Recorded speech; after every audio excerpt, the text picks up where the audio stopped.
So namaste dosto, welcome back. It's been a while. This time hopefully we'll keep the Iyengar bakery going. For various reasons there was a gap. But I'm glad that today we have Sualeh with us, whom we had the last time to speak about Kashmir. और ये जो तालिबान का पूरा मसला चल रहा है, I thought it would be nice to get his point of view on it, especially in relation with India. So welcome Sualeh. To start with, I thought if you could just give us a background of the situation now, but in a historical sense. So you have the British, the Soviets, so on and so forth, and then the Americans. And so if you could just paint a picture as to ये final चीज जो हुआ है अभी, what has gone behind that? Yeah. So the story starts from the great game that British played in Afghanistan area, that region, to basically stop the communist USSR and China from gaining access to the oil wells in the Middle East. Because that land, Afghanistan is right in the middle of that Central Asia and West Asia and all that Middle East. So the part of the great game was that they wanted to exert influence in that area and to deliberately keep that area, backward and or at least Anglophile. That's what the British started. And in fact, Pakistan owes its existence for the great game. It was because of great game that the partition of India was planned by the British, because what they thought that is that they need a highly military, a country where there is military control, which can then, the northern areas of Gilgit-Baltistan and all, they wanted all that to block Pakistan, to have exert influence into Afghanistan and prevent the USSR and China and other people to gain access. In fact, Kashmir imbroglio, the partition of Kashmir, J&K princely state, that also owes to the same logic, because without having Gilgit-Baltistan and Pakistan occupied Jammu and Kashmir as a part of Pakistan. Pakistan's supply lines to the northern areas would have been hampered, because the Islamabad, Rawalpindi, GHQ, it was like within shooting distance from the border of J&K.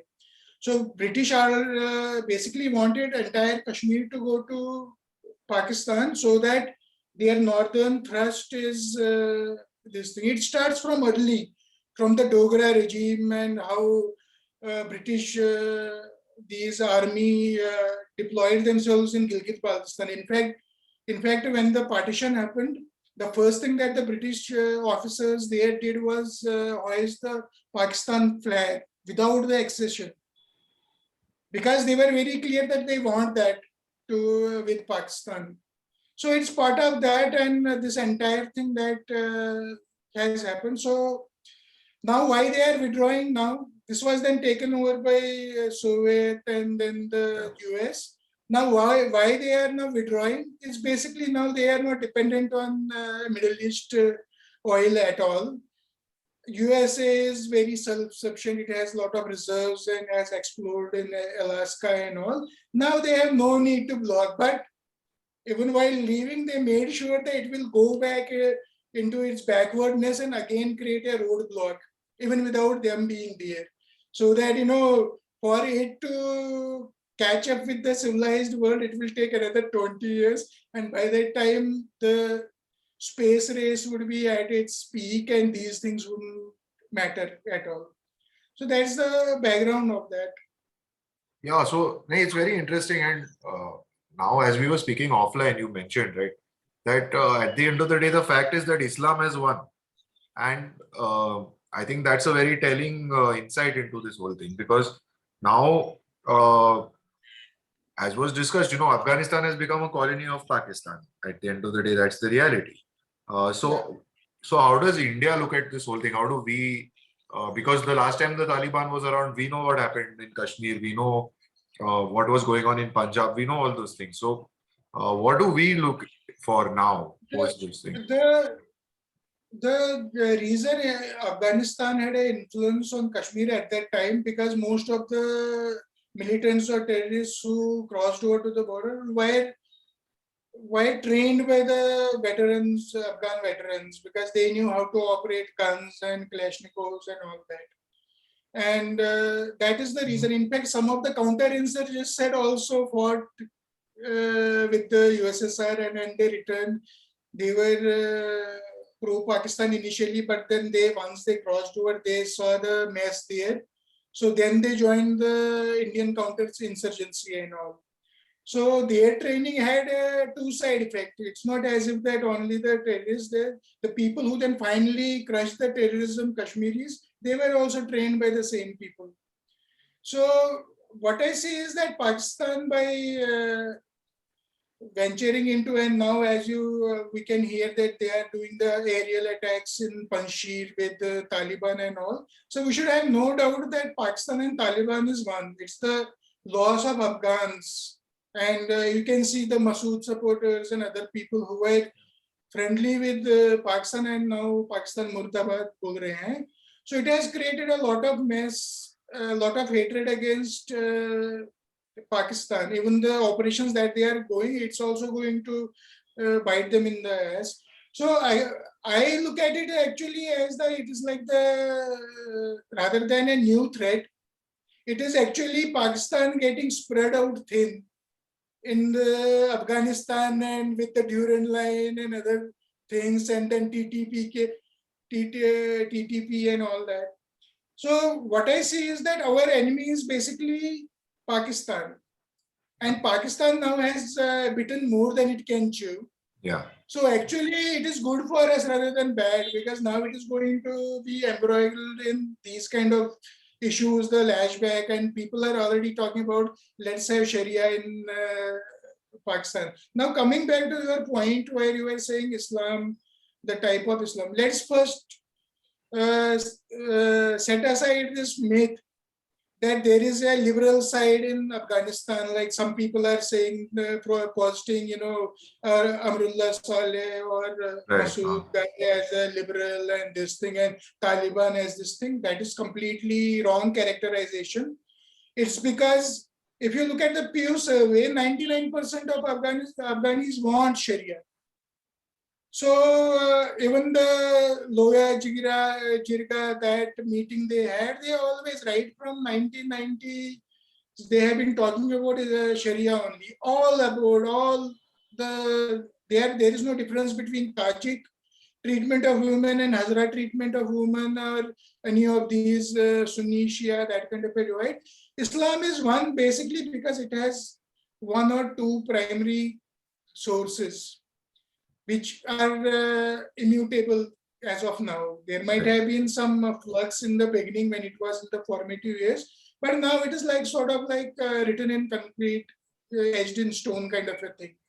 So there is only so much of deviation you can do, and when push comes to shove, they will all come back to the primacy of Quran and Nubuwwat and all that kind of a thing. So all these differences that people are talking about is nonsense. There is no liberal side on it. All of them, whether they are, for example, if we look at the Afghan government, which is like supposedly backed by US and is then progressive and all. No, not really. So for example, in 2006, Afghan court sentenced a man for blasphemy to death. It is only because of US pressure that the Afghan government relented, but not without putting up a great resistance of that interference in their internal matters. That 2016, that stoning unto death, that woman, that was that gruesome video that we see, that happened under the Afghan government, and and police was watching. And it is only after the international pressure that they had to sort of take action against the people involved in that. But you have to understand why they want Sharia. They are not going back to their roots, as some would think. On the contrary, they consider that Sharia is an improvement over the Pakhtunwali tradition there. Right. Like Yeah. whoever has gone there, they know that these are people who will just shoot or for any offense, no take no prisoners. They will just kill somebody. They basically are a law into themselves. Each clan, each family, each man of the family, head of the family, how he treats his women, they are like this thing. So with Sharia, at least there's a court system, which they didn't have. They had kangaroo court, instant justice kind of a thing. So because of this, they consider Sharia as a step forward from what they come from. We have to understand that Afghanistan has been deliberately kept behind the curve because the people who are too primitive, they are resistant to change and other things, and they are going to create problem for whether it was the British or the Soviets or the US or now the China and Pakistan. Anybody comes here, they are going to have a problem. So there are two things. Liberals say that oh, Talibans are bad, the other ones are good. That's wrong characterization. The Islamists are happy at Taliban because they also have the same misconception. They think that the Afghan government that was hosted was a puppet government and was anti-Islamic. No, they were not. They were the Northern Alliance who were Islamists like rest of them, and they were the ones who fought against the USSR. So, so these are wrong misconceptions, and some people say that oh, Deobandi connection. So is Deobandi a danger then to India? I would say that if you look at Pakistan, you see that the attacks have happened on Barelvi, masjids, and other things. So it sort of gives us an impression that these people are fighting. So one of the guys would be good, and one of the guys would be bad. But if you look at Mumtaz Qadri, who was he? He was a Barelvi. And inspired by his assassination of Salman Taseer for Yeah. insulting the movement, there was a knife attack in UK by a Barelvi on a Jew. He was inspired by Mumtaz Qadri. Imran Khan had to apologize. He was Barelvis ganged up against him and said that he insulted the Prophet by saying that he might have lost his confidence when he stopped receiving revelations and he might have doubted his sanity and all that. And he was, for just making that observation, a speculative one, they were like, he was forced to render an apology. So if we look at it, basically Barelvis, they are the ones who are ashiki this thing. They are like that kind of a cult, like what you can say that Ram Rahim kind of a cult, where they are completely in the praise of Muhammad, whom they consider as the what you can consider as the ideal person for eternity and all that kind of a thing. So while they are into what the Deobandis call individual cult, that insan parasti, and saying that there should not be there, they are creating a intermediary between this thing. So Barelvis have given a fatwa against the Deobandis that they are Gustakhe Rasul, while as the Deobandis call these people as tomb worshippers and other things. So it is basically a difference in tradition, in the tariqa, the way they operate. So you have more chances of being killed like Kamlesh Samari by the Barelvis than the other guys who are probably more amenable to the idea that Muhammad was great, but he belonged to a milieu and a time and he addressed that time. So they are probably more amenable to progress than the Barelvis who go back to the, hadith more, rely more on the hadith part, and all that.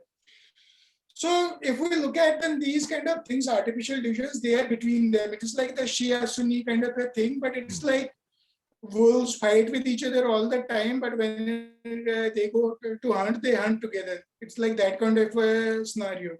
Not to say that Deobandis or Barelvis all are bad people, but Islam is one. It is only the difference in Muslims that is, that is they exist in their methods rather than that.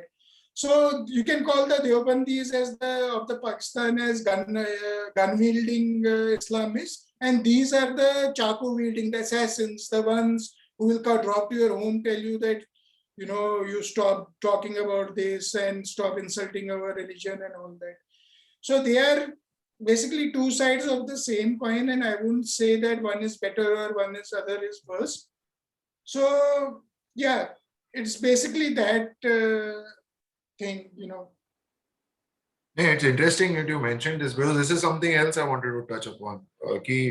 One thing very interesting was your emphasis that Afghanistan is basically a tribal culture. So Sharia is probably I don't know if it's the right word to use, but a more civilized way of living. Yeah, But it is a relative term. It's a relative correct, progression, not in correct, like yeah, they are way behind the curve.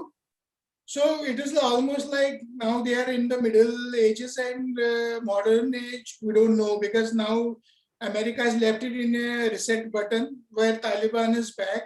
yeah. But yeah, But hey, coming back to since you mentioned, the effect this is going to have on Pakistan, and see anything that happens to Pakistan is bound to reflect on in some way on India. So I mean, moving away from terrorism, hoega, ye hoega, wo hoega, and all. Of course, those are matters to be discussed. But since you mentioned Deobandis and Barelvis, and I told you this offline, ki a lot of us, especially Hindus who don't, really look into these things, have no idea about the seat of Islam in India and what a big role Indian, schools of thought have played in Islam generally around the world. So, I mean, like the Deobandis also till today, they are based in present day India. They are not based in Pakistan or Afghanistan. But they are the thought leaders. So, I'd like you to just tell us ki, what is this, story? Because we have the partition, we have all these events that are directly related to these schools of thought. But we spend far too little time trying to understand them. see, correct me if I'm wrong. I think that those Deobandis did not support partition Hmm. at that time. Yeah, They have a different, while a lot of people try to paint it as a patronizing, but it is more like that, why should we cede our space, correct. Yeah, yeah. kind of thing. So I don't have any anxiety about any threat coming from them more than any threat coming from Quran itself. So I wouldn't say that we need to be worried about that, but yeah, as regards Pakistan, it acts as a buffer state, right? Right. So the thing is that there is a lot of fear mongering that is happening, that oh, so many weapons are left behind, now they will use it against this thing. No, they will use it against Afghans will use this to kill other Afghans, to keep them in line. And there is no tactical advantage that a gun or a jeep or a helicopter has, which it is not like some cutting edge technology that will be like, oh, we don't have this system against it or something. If we look at it, Afghanistan never had a scarcity of guns. Even when the country was reeling with extreme food scarcity in the year 2000, they had enough. They didn't have food, but they had enough ammunition to waste on Bami and Buba. Yeah, yeah. So it is not as if a new cache of weapons or something will suddenly tell them, okay, let's use it here. No, it's not going to happen. They are going to use it against Afghanistan and against Pakistan. And the thing is that even Pakistan can't trust Taliban, even though they are the handlers and they are handling the security, because Taliban is keeping the game open. It's saying that we can't control our ranks, we can't control our foot soldiers. So that essentially is a kind of an advance excuse that tomorrow if something happens to Pakistan by TTP, don't come to us, talk to them. So even Pakistanis can't trust Taliban that it will stop. So India expecting that if they pay them some money or something, that will stop them from activating some cells against India or this thing. No, they have relinquished responsibility right from the beginning, which shows that they have yet a lot to learn, like how to act like a state. These are just ragtag, illiterate people. They might have a PR agency in steroids, maybe counseled and prepared for, like these press releases and all that give it sound very too good to be true. Yeah. But Yeah. below that, they are saying that we can't control anyway, which even the Afghan government didn't control when it came to, stoning and all that kind of a thing. So it is basically going to this thing that Pakistan was created for Afghanistan. Now Pakistan and Afghanistan has become one. And it will basically spell the beginning of end of Pakistan as we know it. Because Pakistan thought that, okay, it can use its Pashtun because Afghanistan is majority Pashtun, this ethnic group. So they thought that they can use their this thing for strategy depth, for, establishing a fraternity with the Taliban. But the Frankenstein monsters they will soon now ask for a separate KPK to be, Kharbar Kirkunwala to be this thing. So it is going to be extremely dangerous and extremely dystopian for Pakistan in the times to come. Even as we speak, there are attacks going on, and now they can't even tell Taliban to stop because it's like one hand talking to the other. Taliban is their own creation, right? Yeah. Yeah. So in order they found all this America phobia, death to America, and all that, so that they create these terrorists for subduing whom they take money from US. Yeah. It's like a cycle kind of a thing, demand and supply.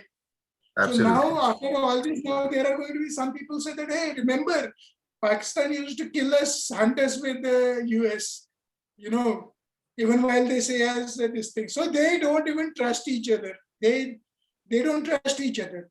Now India might think that, okay, enemy's enemy. No, they are not. They are, like I told you, Deoband Barelvi, but finally they will be one when it comes to certain things. But their internal discord right now is going to spill so much into Pakistan that Pakistan will be incapacitated to basically focus on India. And all India needs to do is to maintain pressure on the LOC, and Pakistan is going to fall apart because it's going to be like a, anarchy in that place. So I don't see it as a people who are threatening that these new weapons or other things, it's not going to, it's going to add to their troubles because those weapons are going to be for internal scene. As we are seeing Panjshir, what is happening? Yeah. Where is the equipment being used? And people also forget that India, as the LOC stands together today, its border does not touch Afghanistan. So whoever will come from Afghanistan will have to come through Pakistan area, right?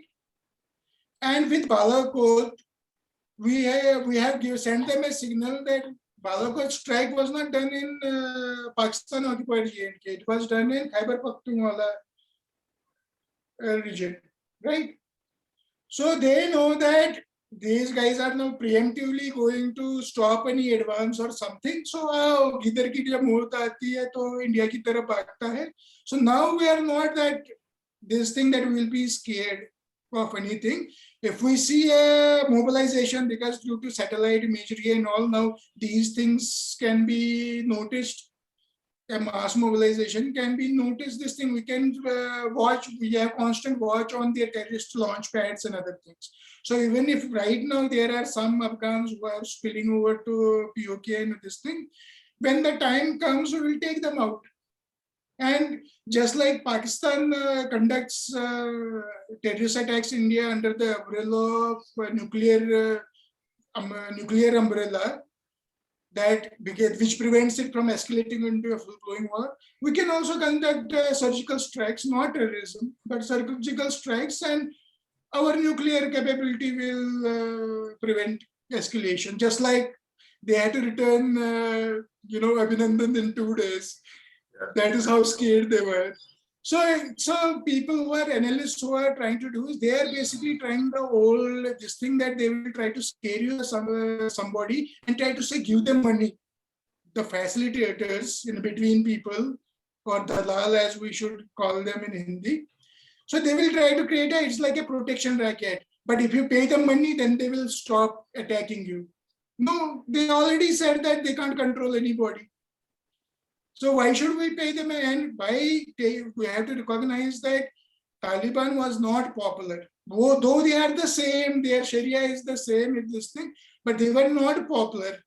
If we believe the Pew survey, then we have to believe other surveys. We showed that people, Afghanistans were happy that Taliban was deposed in, removed in 2001, and 20 years of slightly better human rights record, like women participation and other things. They have given them a taste, and 1 generation, 20 years is 1 generation. 1 generation of women who will now have children and other things, they have tasted a bit of that women's emancipation and other things. And if you say recently there was a protest in Afghanistan by women saying that they were marching and they were saying that they want. So Afghanistan is also not going to go back into 2001 easily, because a full generation has seen a world and is exposed to the outside world without Taliban. With a slightly more this thing. So it is the Taliban who will have to give some concessions rather than the other. And this is true even in the urban areas. People there want Sharia. You will see in urban areas, 90% will be having burqa, full cover, and all that. Particularly in this thing, because in probably villages, you are working on your field or in your home or something, you don't really wear it all the time. But in urban areas, you have to wear it because it's more dense, more strangers around and all that kind of thing.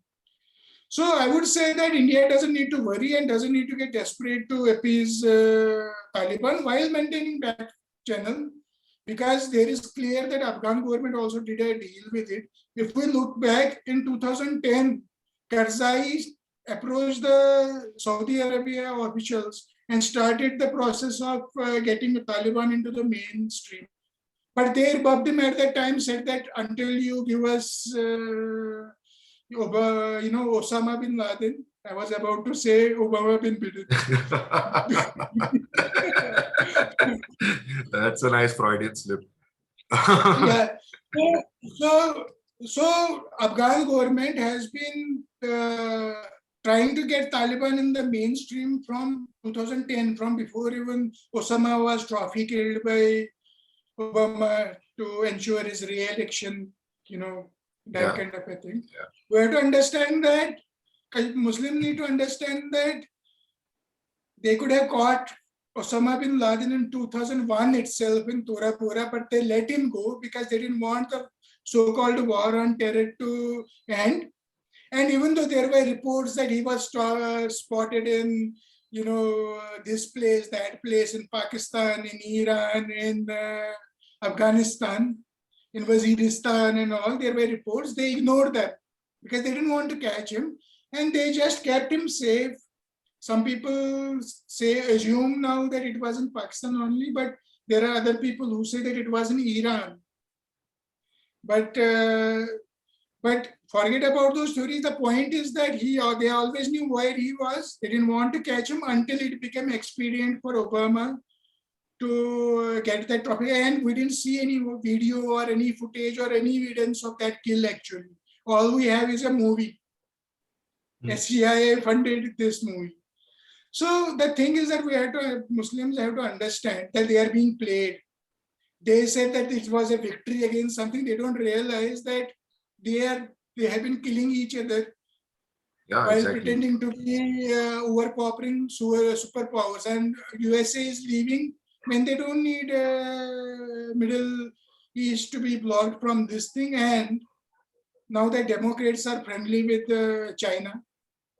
Like Biden and his son, there's connection. So now they don't want to block China also. So they said, okay, let's withdraw. But mind you, many of the things that are happening can change if Trump returns or DeSantis or somebody, because they have a different view about China, more hardline view about China than, Biden. But coming back to government is basically Obama 2.0. Obama was far better in my view at least. Biden तो मैंने एक meme देखा recently जिसमें Biden है और कमला Harris है. बोल रही है बुड्ढा बाइडेन, कमला चाची is going to push you off the staircase. तो Yeah, that was the first thing that was during the presidential elections. yeah. You have to understand that Kamala Harris is so bad and so unpopular in USA. I think probably Ilhan Omar would be the only one who is more hated by Americans than Kamala Harris. So Kamala Harris is actually Biden's insurance why he won't get impeached, because then Kamala Harris will come. Yeah, So they absolutely, will rather absolutely. have this. So they will rather have this old man who is completely in his own, a zombie kind of a thing. They would rather have him than Kamala Harris, because she's going to be worse. Yeah, she's. But anyway, not getting into that conversation. I wanted to get back to, because you mentioned first though, that Muslims need to realize that they are being played. I think this statement is very, very important. Uh, but I wanted to, I asked you earlier also about, these schools of thought like the Barelvi, the Deobandi, because India today also arguably has, 250 to 300 million Muslims. There's a lot of Muslims in India. Um, how do Muslims in India respond to this? Not as a strategic problem or a tactical problem, but just as a general consciousness, because our entire region outside of India, with the exception of China and say Sri Lanka में जो crisis हो रहा है वो अलग ही हो रहा है. Let's not go there. But Bangladesh, Pakistan, Afghanistan, Iran, all these countries have more or less descended into a very extreme form of Islam, if I may say so. I mean, tell me if I'm wrong, but Thanks to the US, you see that how they demolished the, before the, these Khomeinis and all came. Before that, it was a liberal and slightly industrializing society where women were, going exactly. without hijab. Iran and Afghanistan both. I mean, they. So you have to look at it. What I said, that the West doesn't want these areas to develop, and without women's equal participation in workforce and her industrialization is impossible. No, but I mean, I understand that, and I've seen it. In Bangladesh also.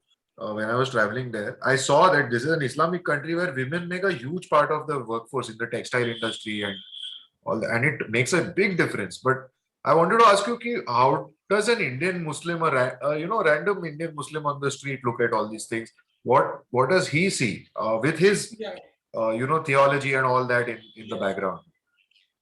Yeah, let us be clear that all Muslims around the world, not just India, are exuberated by the victory of Taliban versus superpower or something.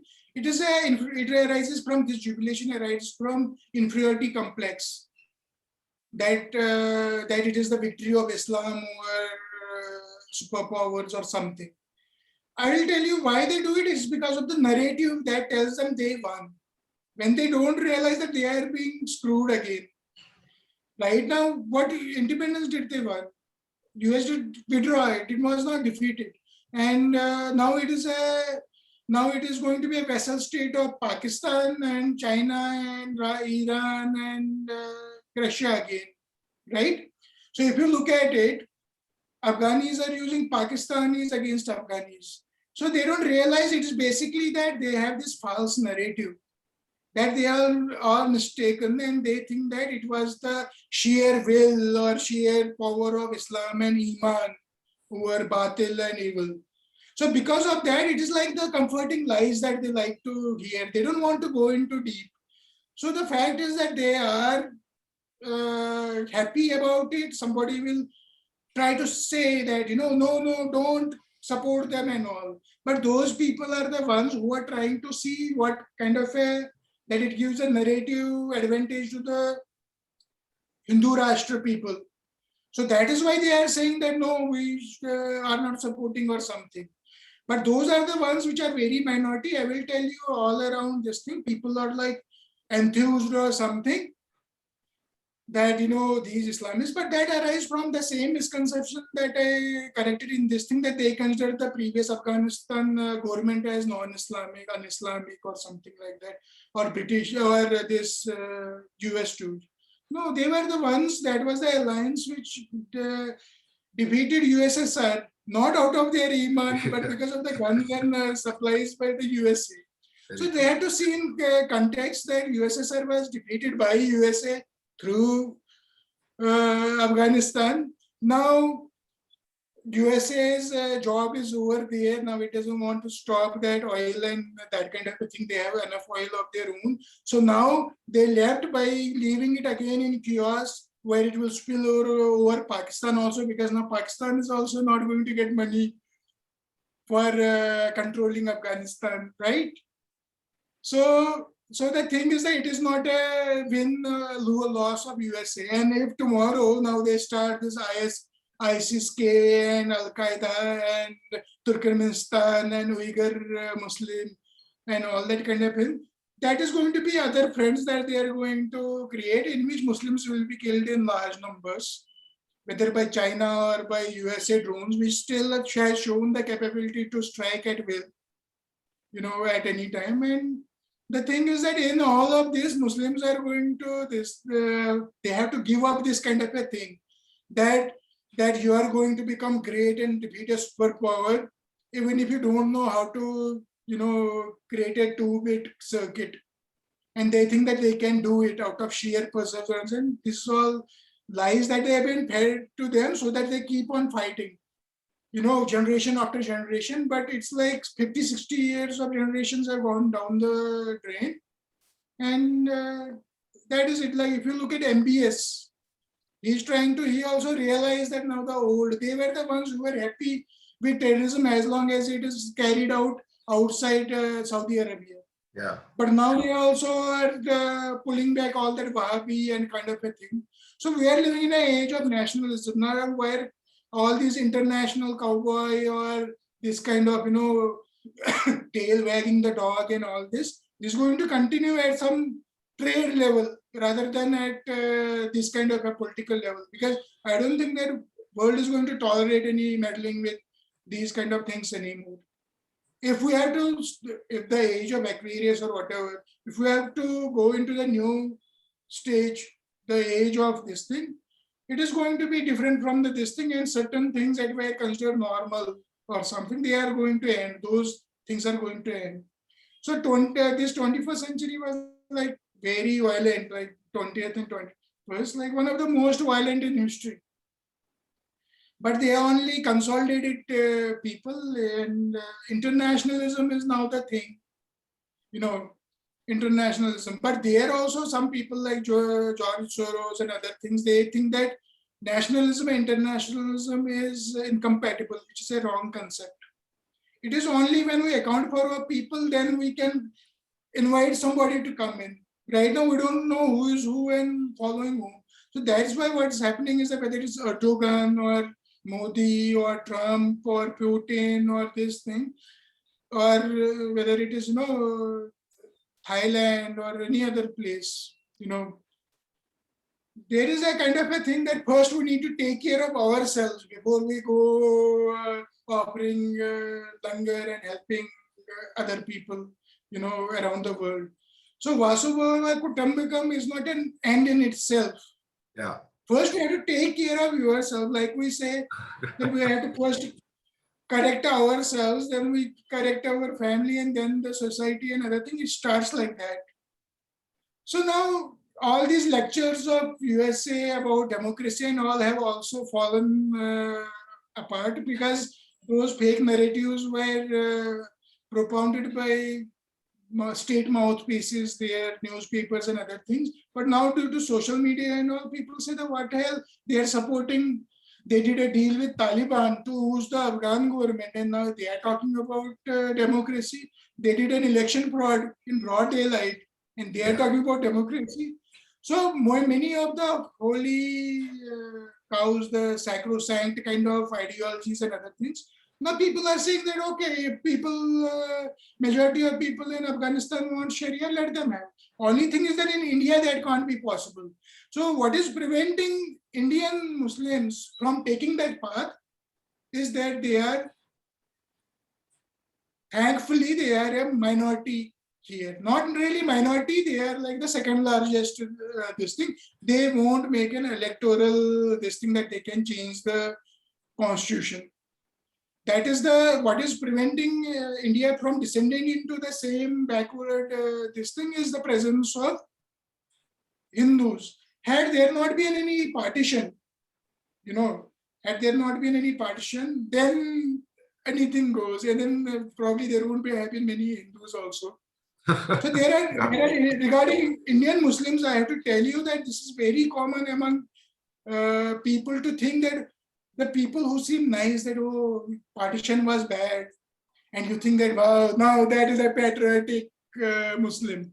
But what he means is that we would have been ruling entire India then.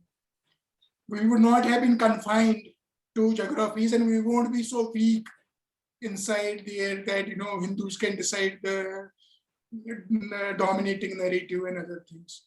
So I would say that the buffer system that for India is not really Pakistan also, let it go to hell.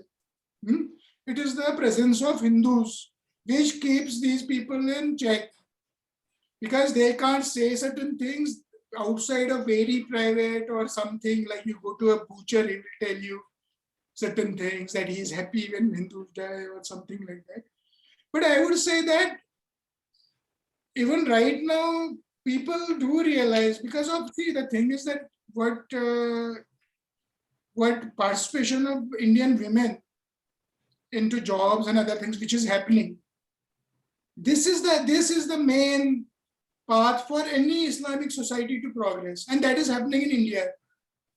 So we don't have to worry about them. Like their wishes, if wishes could be horses, then there will be these Akhand Bharat who will say that Afghanistan could be, Subramanian Swamy and his stupid rhetoric and all that. उसमें तो अखंड भारत में सब है. Gandhara and all that. वो लोग को तो जानबूझ भी बनाने का है ना. So if wishes were horses, then people will be flying to the moon on horses, and pigs would fly too. So I would say that it is not that generally like people or ideologies are good, but there are certain geographical peculiarities of different regions that trumps over other global forces that try to distort it.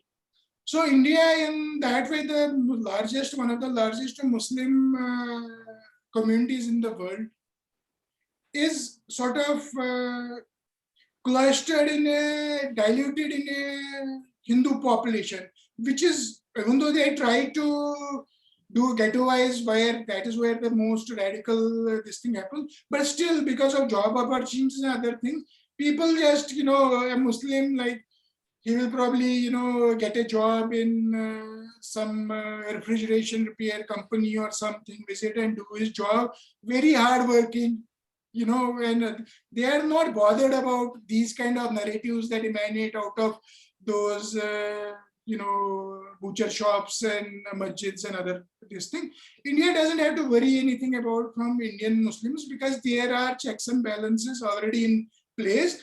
And in fact, Indian Muslims should be thankful that they are living in India. Because whatever we may say, we might have floundered or something, but India has been able to keep itself relatively safe from the meddling of Western powers. Like nobody survived the Cold War, this thing. So because we didn't take a non-alignment policy, we didn't take a particular side, this thing. So we were ignored by both sides. They didn't see us as a potential threat or a potential, ally.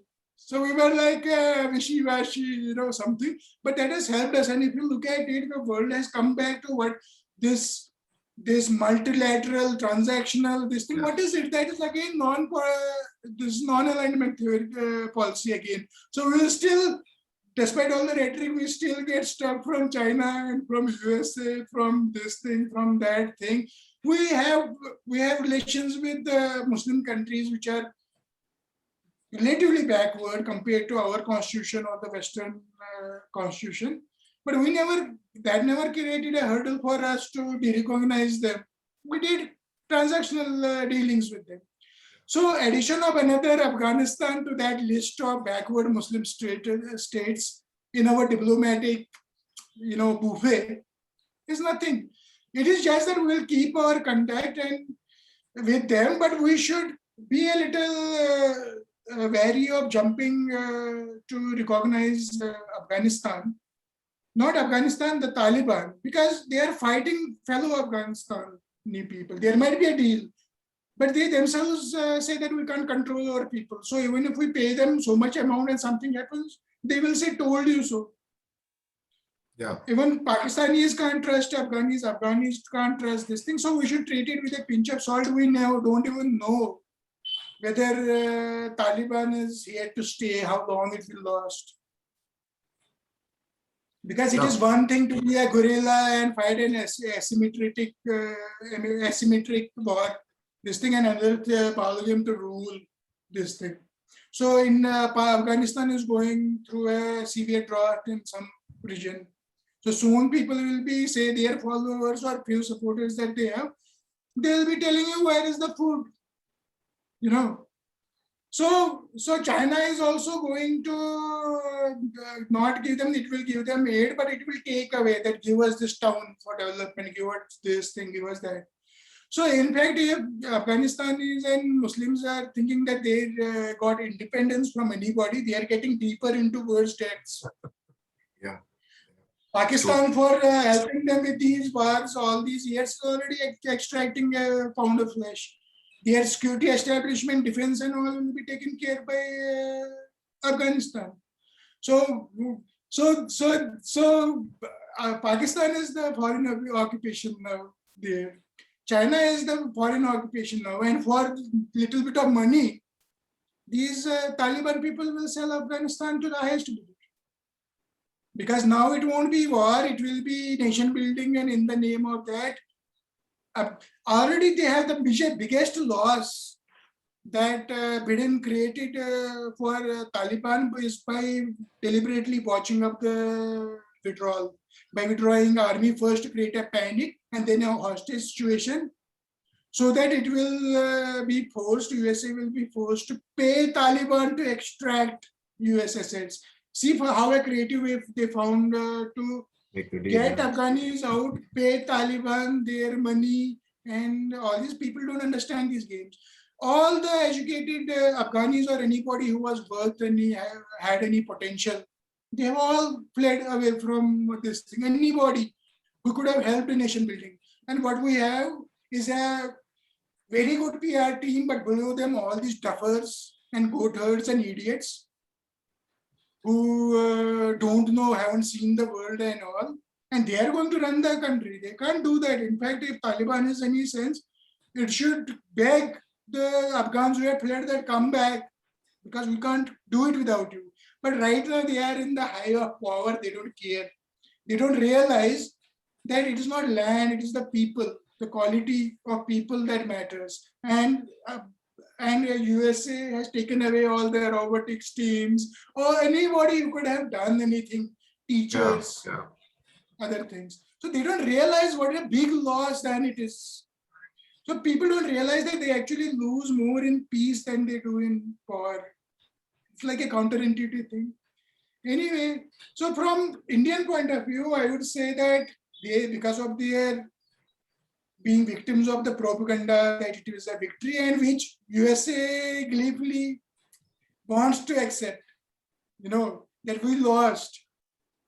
Because they don't want another generation saying that now let's take revenge against them. So it is better for them to accept defeat and let them fight with each other now, Yeah. They don't need to say. And it is not as if that it has gone anywhere. And it's not as if US has gone anywhere. Exactly. All their these military and other these things, they are in Pakistani hotels right now. Exactly. And it took them 20 years. Whether it is Kabul airport, anybody, this thing, they can take out anybody anywhere, and Taliban can't do anything. No. The US, if it wants to, can bomb them into the Stone Age. वो तो पता है हमको. वो तो. The thing is that they did it because they wanted it to be backward. So that's the thing. They took 20 years to take the Taliban, to take Afghanistan from the Taliban and then give it back to them, which was amazing. Right. But अभी मैं आपको we are almost nearing an hour, तो मैं ज्यादा घुसूंगा नहीं इसमें. But एक बात मेरे को पूछना था आपसे. सी, in my head, Pakistan lost its legitimacy in 71 when Bangladesh was created. That is, I mean, that entire project, failed right there. Now, And the concept of exactly, Ummah also was exactly, it was definitively discarded. absolutely, yeah, Hmm. it was destroyed. So now that this has happened, and see, Pakistan also is a rent-seeking state in the sense that भाई हमारे पास nuclear bomb है, जिहादियों के हाथ में चले गया तो तुम क्या करोगे, तो हमको पैसा देते रहो. ये पाकिस्तान का लार्जर फिलोसफी रहा है. And then India, and we know the Acha, you tell me if I'm wrong, but what does this say? Because you mentioned also that this affects the legitimacy of Pakistan in a sense. And I believe that, but for the army, Pakistan is going to be in big trouble because they don't have anything beyond that. So, आपका It is क्या the view है इस it पे? it is the army that is in trouble right now. Pakistan army, because all their jobs and sons and civil these things, they are studying in US and other things. They used to get money to kill Taliban, whom they now hail as the victory of them. So there is only so much of lies you can spread around without people then seeing that this is a evil state. So there are already people who are saying that you are saying that okay, Sharia is great and it's the victory of Islam and all. What is preventing you from, Pakistan adapting Sharia laws? So according to me, Pakistan did its job and now it is also left dealing with the realities that it benefited from previously. But what it will, Afghanistan is a poor country, right? So what is it that this Pakistan will gain from them? They might think that, okay, we will exploit their reserves, but they have a China in the room also. So it will be fun to watch China versus Pakistan. So you will see a lot of people, Chinese workers in Pakistan getting killed on this thing. So that, Afghanis will say that come through, why go through Pakistan? We will provide you security better than Pakistan. So Pakistan then will try something in Afghanistan saying that, no, we will try. So it is going to be like,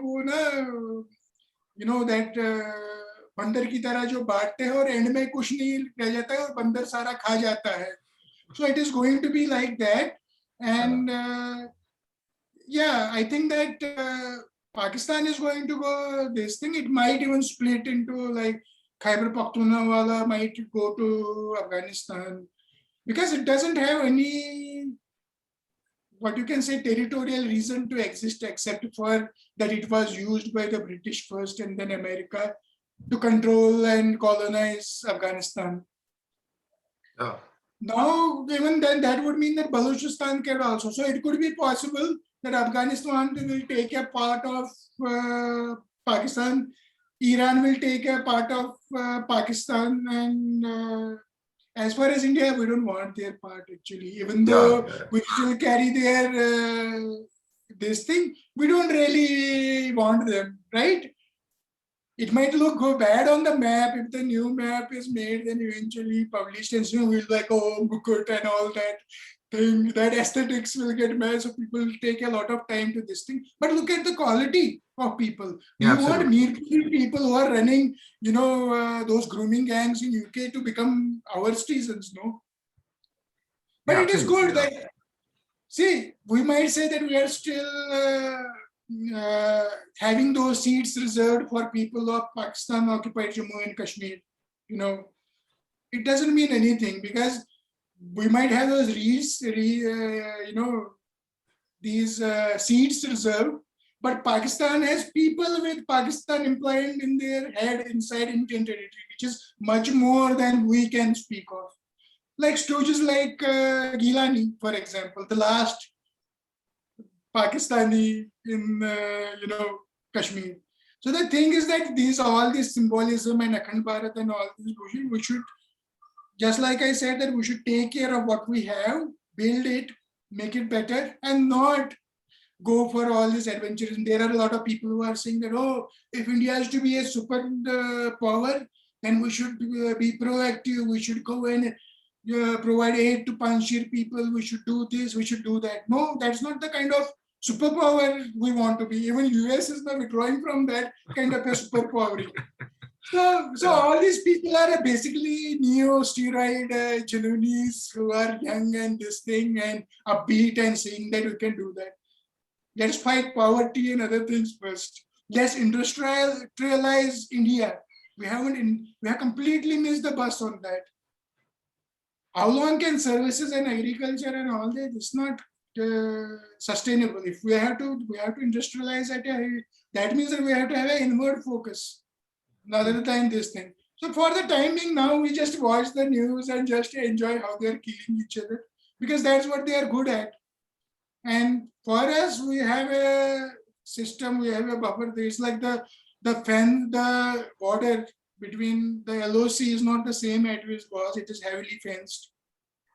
And we have drones and other things that can this thing. It is not going to be like this thing. Yeah, anybody comes here, he is welcome to give some target practice to our army, no problem. Oh man. Hey, but amazing, yeah. Hey, it was great speaking to you. In fact, we'll do this again when we know more. जब structure बन जाएगा तो फिर मजा आएगा बात करने में. Yeah, it's a little premature how कि ऊंट किस करवट बैठेगा. Correct. It is like right now it is going to be, things are going to be worse. And Pakistan, by siding with Taliban against Afghanistan, is going to backfire on them. And we can just watch because it is like I have a little bit of schadenfreude, a kind of perverse pleasure in seeing all these people who attacked us and killed our people, to watch them embroiled in their own problems. Yeah, call me antithesis of peace, Aman ki Asha or something. But I am quite happy to see it spill over in Pakistan. We'll have a balcony seat, we will not get affected, by all what it goes there. But yeah, there is a perverse pleasure in that. I agree with you. But on that note,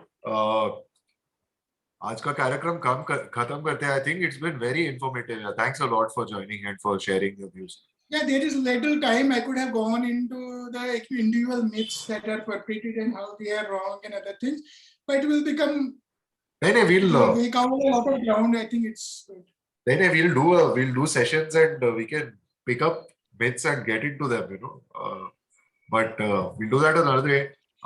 Thanks Sualeh for joining here. I'm sure जो भी थोड़े लोग सुनते हैं वो सुन के तो कम से कम उनका दिमाग खुलेगा थोड़ा बहुत. So thanks a lot. Hope so. Thanks for having me. Oh, anytime.